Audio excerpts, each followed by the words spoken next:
Apa kepercayaanmu? Kepercayaanku pada dasarnya deisme. Aku mempraktikkan sufisme 3 bulan dan sholat 5 kali sehari. Pernah aku berdiam aja di kamar, berdoa dan bersyukur kepada Tuhan, tapi nggak ada perubahan. Semuanya bertambah buruk. Takdir manusia sudah tertulis. Kenapa Tuhan bisa menakdirkan anak berumur 3 tahun diperkosa? Kenapa dia menakdirkan ada pemerkosa? Aku menyalahkan Tuhan. Harusnya dia membatasi kehendak orang. Jadi nggak ada kejahatan apapun. Aku jadi nggak menghormati sifat adilnya. Apakah kamu mau dianggap setingkat pemerkosa? Esyhadu an la ilaha illallah ve esyhadu enne Muhammeden abduhu ve resuluh.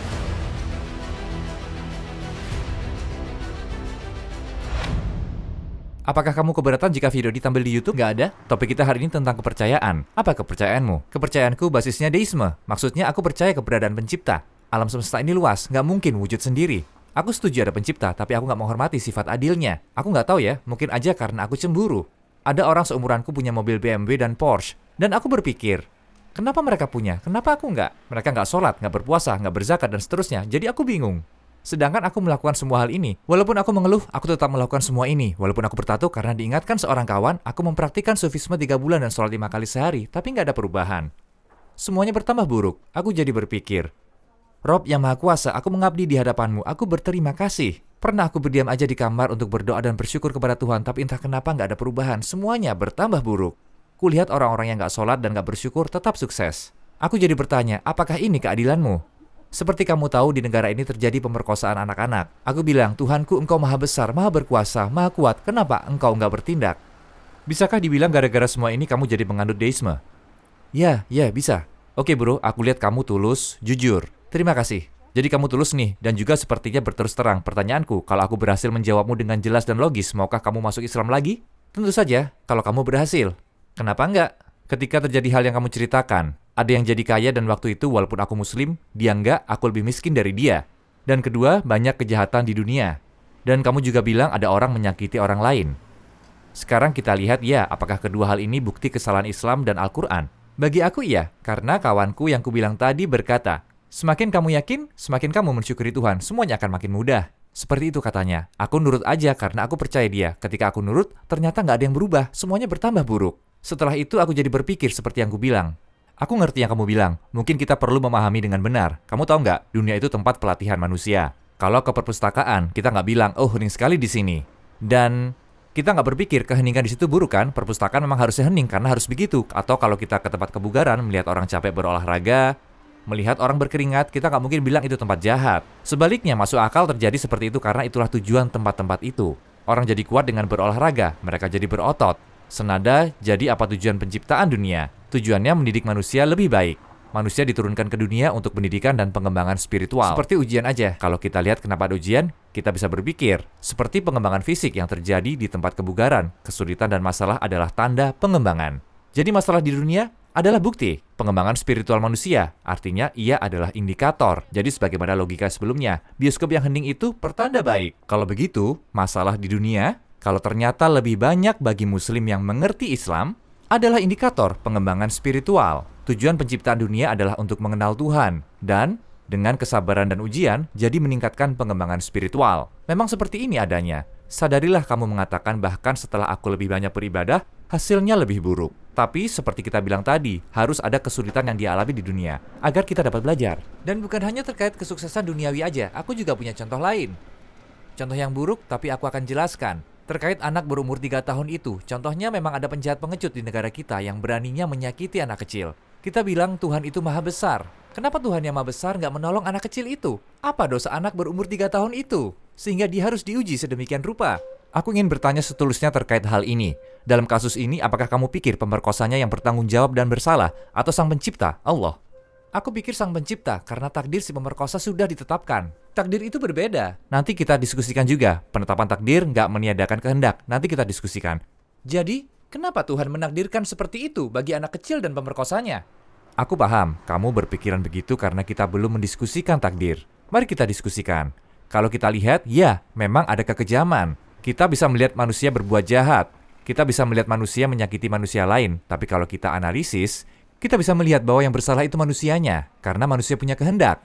Contohnya hari ini kamu memakai baju biru, kamu yang memilihnya, atau ada yang memaksa kamu. Aku yang memilih. Jadi pilihanmu adalah kehendakmu. Ini bukti kehendak parsial. Alurnya, aku memilih memakai baju ini. Sekarang kita paham ada kehendak parsial. Jadi kalau kita pikir lagi, manusia berbuat jahat karena kehendaknya. Kita sudah tahu manusia bertanggung jawab atas pilihannya. Mari kita lihat contoh lain. Kita lihat orang melakukan kejahatan dan kita menyalahkan Al-Quran. Katakanlah ada dokter yang sengaja menusuk seseorang dalam ruang operasi. Apakah kita menyalahkan buku kedokteran? Enggak, kita menyalahkan dokter itu. Kenapa kita menyalahkan dokter itu? Karena nggak ada hubungannya dengan buku kedokteran. Dalam kenyataan, dokter yang nggak mematuhi buku kan? Sama saja, orang yang berbuat jahat kepada orang lain, seperti memerkosa, menyiksa, atau membunuh, tidak mematuhi Al-Quran, seperti contoh dokter itu. Seperti kita tidak menyalahkan buku kedokteran, kita tidak menyalahkan Al-Quran dan Islam, manusia yang bertanggung jawab. Aku sebenarnya tidak menyalahkan Al-Quran dan Islam, aku menyalahkan Sang Pencipta, seperti yang kukatakan, Dia Maha Besar dan berkuasa. Kita baca bahwa Tuhan menolong dan membimbing nabi-nabi dan umat-umat sebelumnya. Dia menunjukkan jalan yang benar. Kenapa tidak seperti itu sekarang? Kenyataannya, Dia juga membimbing manusia sekarang. Dia memberi kita solusi. Dia memberi kita contoh dari Al-Quran dan Sunnah. Kita bisa melihat solusinya. Tetapi manusia punya kehendak. Bisa memilih nggak mematuhi seperti dokter tadi. Banyak dokter melakukan hal yang benar dan bertindak sesuai petunjuk, tetapi sebagian nggak karena punya kehendak sendiri. Kenapa Tuhan tidak mencegah? Kalau kita diskusikan dengan bijaksana, kita akan menyadari alasannya. Contohnya, kalau seseorang menusuk orang lain atau menembak dengan tujuan membunuh ketika ada yang ingin menyakiti orang lain dan Tuhan selalu mencegah, bisakah kita membedakan yang bersalah dan yang enggak? Jika kehendak dibatasi dan nggak ada yang bisa berbuat jahat, apa bedanya kamu dan pemerkosa? Jadi nggak ada bedanya antara baik dan jahat. Apakah kamu mau dianggap setingkat pemerkosa? Enggak, aku nggak mau. Tapi yang aku inginkan, Tuhan membatasi kehendak manusia jika perlu dan menghilangkan kejahatan dan orang jahat sehingga hanya kebaikan yang ada dan nggak ada yang masuk neraka. Kalau dari perspektif ini, yaitu kehendak dibatasi, nggak akan ada perbedaan manusia yang baik dan yang jahat. Katakanlah ada manusia yang sudah merusak jiwanya. Bagaimana membedakan dia dengan orang lain? Disinilah peran kehendak. Ya, Tuhan bisa mencegah. Tapi secara umum pencegahan kejahatan akan meniadakan kehendak. Lalu apa yang terjadi? Orang bisa berkata, aku nggak punya kehendak, aku nggak bersalah. Bagaimana jadinya? Keberadaan ujian jadi nggak perlu. Manusia baik maupun jahat tingkatnya jadi sama. Kamu bilang kamu nggak mau dinilai setingkat pemerkosa. Apa yang membedakan kamu dan tingkatanmu? Apa bedanya orang berhati baik dan berhati jahat? Kehendaklah pembedanya. Keberadaan kehendak membedakan kebaikan dengan keburukan. Kita melihatnya dengan bijaksana. Aku sedih juga, tapi coba kita pahami. Mustahil Dia yang menciptakan kasih tidak memiliki kasih. Kalau kita lihat lebih luas, memang orang bisa dipersekusi. Tapi pikirkan, contohnya ingat mimpi burukmu. Terkadang mimpinya panjang kan? Katakanlah dalam mimpi itu 80 tahun berlalu, mimpinya buruk. Tapi begitu bangun, bukankah kamu bisa melupakan mimpi itu dengan minum segelas air? Kita maklum, ternyata cuma mimpi yang bisa dilupakan. Dengan meminum segelas air, Tuhan bisa membuat kita lupa mimpi buruk yang seolah terjadi 80 tahun. Bagaimana Dia nggak bisa membuat kita lupa masalah di dunia dengan surga yang abadi? Kita bicara surga yang abadi. Kita bilang Tuhan mencintai semua hambanya dengan setara kan? Jadi kenapa Dia mau ada manusia yang berjiwa jahat? Jika Dia mau, Dia nggak akan menciptakan orang jahat. Tuhan mau kebaikan, tetapi manusia diberikan kehendak parsial untuk menunjukkan kemampuan mereka. Manusia menggunakan kehendak parsial ini sesuai keinginan mereka. Contohnya, keberadaan api itu menyenangkan kan? Jika memenuhi kebutuhan kita, api itu bagus. Api ada banyak manfaat, tapi jika seseorang berkehendak menyentuh api dan sengaja membakar tangannya, bisakah dikatakan keberadaan api itu buruk?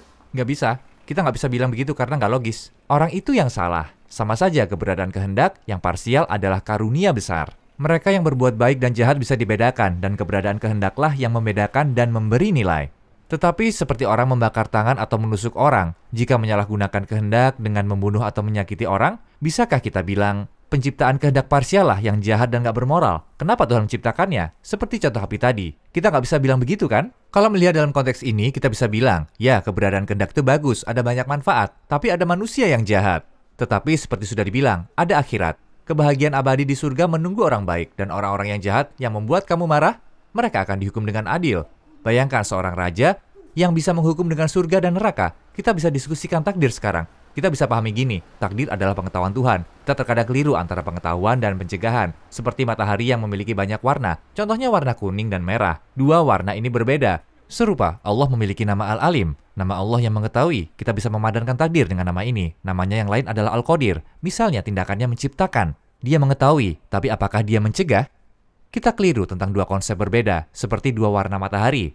Nama Al-Alim berbeda dengan nama Al-Qadir.